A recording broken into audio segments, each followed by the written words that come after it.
अब हम शुरू करेंगे यण संधि। ठीक है, हमने क्या क्या पढ़ लिया? दीर्घ संधि पढ़ लिया, गुण संधि पढ़ लिया और वृद्धि संधि पढ़ लिया। ठीक है, 3 पढ़ लिए। इसके बाद आती है यण संधि। इसका सूत्र है इको यणची संस्कृत में। ठीक है, अगर सूत्र तुम संधियों के सीख लोगे और उच्चारण स्थान के सीख लोगे तो तुम्हें ज़्यादा कठिनाई कभी नहीं आएगी। यानी प्रत्याहार सूत्र सीखने पड़ेंगे, लेकिन तुम ठहरे हिंदी वाले पढ़ोगे है नहीं। अगर मैं भी दे भी दूँ प्रत्याहार सूत्र, उससे आसानी हो जाती है प्रत्याहार सूत्रों से सब चीज़ की। ठीक है, तो हमने पढ़ा था, ठीक है, छोटा बड़ा, छोटी बड़ी, छोटा ऊ और बड़ा ऊ, ऋ, ए, आए, ओ, औ। इसमें आ मिलेगा तो दीर्घ हो जाएगा, इसमें आ मिलेगा तो दीर्घ हो जाएगा, ई मिलेगी तो दीर्घ हो जाएगी, है दीर्घ हो जाएगी दोनों, ये दोनों दीर्घ हो जाएंगे, जब यहाँ मिलेगा दीर्घ हो जाएंगे। ठीक है, यहाँ तक हमने दीर्घ में पढ़ा था। ये सब बड़ा हो जाता है, मतलब है जब दोनों आपस में मिलते हैं समान समान तो दीर्घ हो जाता है। फिर उसके बाद ये आया, यहाँ से शुरू करते हैं गुण में। गुण में करते हैं यहाँ से शुरू, कि हमने पहले यहाँ तक पढ़ लिया दीर्घ में। सही है, इन अक्षरों को उठाया जाता है दीर्घ में। जब एक दूसरे मिल जाते हैं तो बड़ा हो जाता है। आ का आ हो जाता है, ई का ई हो जाता है, ऊ का ऊ हो जाता है, री का री हो जाता है। ठीक है, उसके बाद हम जब गुण आती है तो हमने कहा चलो आ से शुरू करते हैं। ठीक है, फिर हम कहाँ लेते हैं? आ के बाद इसे लेते हैं कि अब तुम इधर आओ। तो हमने क्या बना दिया? ए। ठीक है, मुख्य क्या है? यही तो है। ऐसे समझ लीजिए कि हमने छोटा आ लिया, छोटी ई ली और छोटा ऊ लिया और रे ली। ठीक है, जब आ से आ मिलाएंगे क्या होगा? बड़ा आ हो गया है, हमने बड़ा आ लिख दिया यहाँ। ये क्या दीर्घ है, बड़ा लिख दिया दीर्घ है। फिर ई मिलाई हमने, क्या बना? बड़ी बन गई। सही है, फिर ऊ मिलाया हमने, बड़ा ऊ बन गया। ऋ मिलाई तो ऋ बन गई बड़ी वाली। सही है, ये हो गई दीर्घ। क्या है ये है दीर्घ संधि। ठीक है, जैसे विद्याधन आलय, दोनों में आ है तो विद्यालय जो अक्षर बड़ा है। रवीश, रविधन ईस, दोनों मिला दिया तो वी बन जाएगा। ये इधर सा और इधर रा, रवीश हो गया, बड़ी हो गई। ऐसे ही भानुदय, तो भानुदय दोनों इधर ऊ है तो बड़ा ऊ हो जाएगा बीच में। सही है, इसके बाद अब हम लेते हैं छोटे आ को फिर यहाँ से और इसे ले लेते हैं कि आइए तुम भी आइए हमारे साथ। आ गई तो ये क्या बनेगा? ए बन गया। सही है, तो ए आ गया, यहाँ पर बना दिया। ये होगी गुण संधि। फिर आ और लिया हमने कि तुम भी आ जाओ हमारे साथ। ऊ बराबर ओ बना दिया, ये ओ बन गया। सही है, ये क्या चल रहा है? गुण। फिर हमने क्या कहा कि आ और लीजिए एक बार और प्लस इसे क्या हो जाएगा?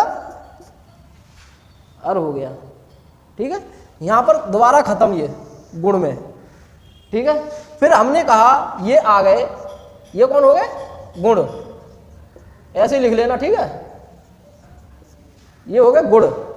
थोड़ा सा बढ़ गए, यानी इससे थोड़े बढ़ गए, इससे दीर्घ से। फिर आती है, हमने फिर आ लिया और हम अब लेंगे इसे वाले को। बराबर बन गई, आई बन गई। फिर हमने फिर आ लिया और अब लिया ओ बराबर, ये क्या हो गए? वृद्धि हो गई दोनों। ये लिखो ऐसे सेम टू सेम, तो तुम्हारे समझ में आएगा।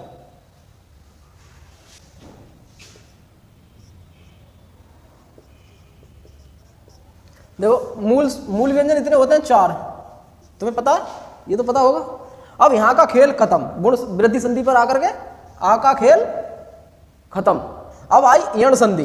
यण संधि ने कहा कि अब मैं ई को लूंगी। पहले आ रहा था गुण संधि में और वृद्धि संधि में, पहले आ रहा था, उसके बाद जो भी स्वर आता उसी का बनता, ई का ए बन जाता और ए का आय बन जाता, ऊ का ओ बन जाता और ओ का औ। ठीक है। अब इसने कहा कि मैं पहले ई को लूंगी, इसका खेल खत्म वृद्धि संधि पे आके आ का। इसके बाद कोई अन्य स्वर आता है, अगर ई आ गई बाद में तो ई के ई आ गई, ई के बाद तो दीर्घ संधि हो जाएगी। जब दो आपस में मिलेंगी तो दीर्घ हो जाएगा। ठीक है।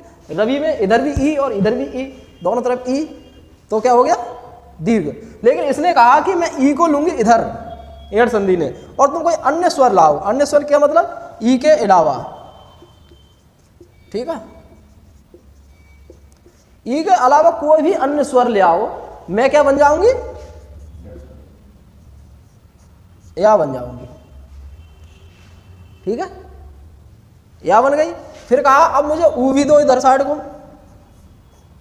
तुम पहले एक ही लेके चल रहे थे, आ तुमने आ को इतना बड़ा कर दिया कि 3-3 संधियों में प्रयोग कर रहे हो। दीर्घ में भी प्रयोग हुआ है, इधर आ का आ से मिला है। ठीक है। उसके बाद मुझे भी कुछ दो, तो इसने फिर ऊ लिया, और ऊ के बाद अन्य स्वर। अन्य स्वर का मतलब जानते हो, ऊ के अलावा कोई दूसरा स्वर। ऊ आ गया तो बड़ा ऊ हो जाएगा, लेकिन ऊ नहीं चाहिए मुझे इधर साइड, इधर कोई अन्य स्वर दो तो मैं क्या बनूंगी, वाह। ठीक है, ठीक है ना, है बताऊंगा। ये बन गया या हुआ। ठीक है। ई का अन्य स्वर से मेल करो तो क्या बनेगा, या, और ऊ का अन्य स्वर से मेल करो तो वाह। इसलिए ये क्या है, अर्ध स्वर। समझ में आई, क्योंकि ये स्वरों से मिल करके, इसीलिए क्या कहलाएगा ये दोनों, या और वाह, अर्ध स्वर। ठीक है। फिर आती है री। री भी अन्य स्वर। इसने कहा मैं रा बनूंगी। सही है। फिर आता है, उसे छोड़ो, हिंदी में चुप पढ़ो। सही है। लिरी इसमें है नहीं तुम्हारी हिंदी में, तो ये 3 हो गए। इसे कंपित माना है, ये भी रा बना है किससे, स्वर से, लेकिन इसमें हिंदी में यही दोनों अर्धस्वर माने हैं। ठीक है। इसके बाद अब हम उदाहरण लेते हैं इसका कोई। समझ में आ गई, यहां से ये ले लिया और ये ले लिया, तीनों ले लिए। इसके बाद अन्य स्वर आया तो इनका रूप बदल गया। सही है। इसके बाद अयादि संधि आएगी, उसमें फिर ये ले जाएंगे। यहां तक खत्म मामला, ये खत्म। बड़ा आ जाए इधर, बड़ी आ जाए, बड़ा ऊ आ जाए, कुछ भी आ जाए, लेकिन उधर अगर अन्य स्वर आया तो क्या होगा, यण संधि। चलिए ऐसे ही अब लीजिए, ये आ गया। कोई उदाहरण लेते हैं, इत्य आदि। अब इसका संधि विच्छेद कीजिए। आदि शब्द होता है तो ये या कहां से आया, हमने ये निकाल दिया। इसमें बचा, यही तो बचा है, और कुछ बचा है। अगर ये हलंत नहीं होता और यहां या हो गया, ये हो गया, और यहां इति कर दो तो आ और ई को क्या बनाते हैं, ए, तो यहां मात्रा लगती ए की, इसलिए यहां पर हलंत दिया है इसने कि आधा या बनेगा, उसका स्वरूप ना बदले, जो जैसा है वैसा ही लग जाए, इसलिए यहां पर हलंत आया है। ठीक है। अब या क्यों आया है, क्योंकि इधर ई है, वो इधर आ है। ठीक है। जब हम ई को अन्य स्वर से मिलाते हैं तो क्या बनता है, या। तो इसने कहा, ऐसे ही तो हो गया ये है, तो इसने कहा कि ये या नहीं है, ई है, या नहीं है, और इधर क्या है, आदि। अब हम इसमें जोड़ेंगे तो इति धन आदि। तो इसका संधि विच्छेद क्या हो गया, विच्छेद इसका इत्यादि का ये होगा।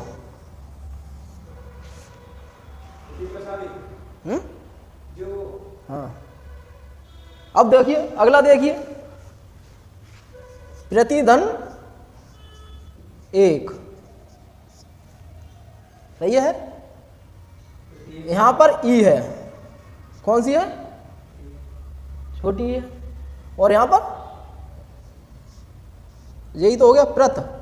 अगर ई निकाल दो तो प्रति तो रह जाएगा, उसके बाद एक, सही है। तो जब अन्य स्वर आए तो क्या बनता है, या बनता है। तो यहाँ अन्य स्वर है तो हमने लगा दिया या। अगर हम पूरा लगाएंगे, ऐसे हलंत नहीं लगाएंगे, और यहाँ क्या है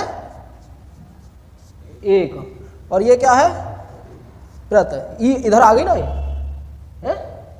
फिर अगर हम या पूरा लगाएंगे, हलंत नहीं लगाएंगे, तो यहाँ